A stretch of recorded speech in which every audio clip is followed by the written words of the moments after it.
Hi guys, welcome back to Dato Ambas TV. Ito, may case tayo dito na dalawang case. Isa pang lalaki. Yan, panlalaki. Ito naman pang babae. Yan. Ang ngipin na gamit dito ay New SPX composite teeth. At ito naman ay porcelain teeth. Yan. May option kayo na paganda ng klase ng ngipin nyo kung may extra budget. Kung gusto nyo naman mas mahal yung base, ito, yung gums ng pustiso nyo, merong flexible na option, merong ordinary, meron ding mas mahal yung Ibucap at Lucitone. Ang Lucitone ay gawa sa US, ang Ibucap naman ay made in Europe country yan. Parehang mahal, parehang matibay din.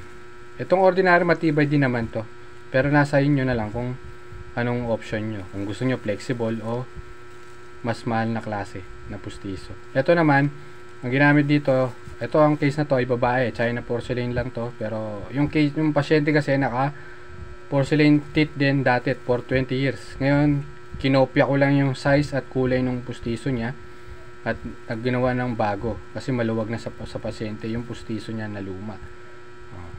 Kaya masasabi ko na matibay pa rin ang porcelain teeth. Yun lang, ingatan mo lang na huwag babagsak sa tiles kasi mababasag. Ito naman composite teeth, New SPX composite teeth. Ito ay ngipin ng lalaki, no? S51S ang size. Ayan, New SPX. Yan yung sasabihin nyo sa dentist. Kung pambabae naman, ito, ayan, C41, New SPX. Ang pasyente na to ay naka-ordinary dentures din, no? Gusto niya mag-flexible. Kaso sabi ko, hindi pwede flexible yan. May nag-advise sa kanyang dentist na i-flexible. Sabi ko, wag. Pero kung maniniwala siya doon, buti na lang naniwala at nagpagawa dito sa laboratory na si Doc na ang bahala ang nagsukat. At ito naman tinrayan namin, tas bago iluto. Ito, nakita, ito ay tinatrial muna bago iluto kasi importante ito harap ng ngipin, baka tabingi, mali ang pagkakasetting or ayaw ng pasyente yung setting. Ito na-approve na yung setting bago iluto.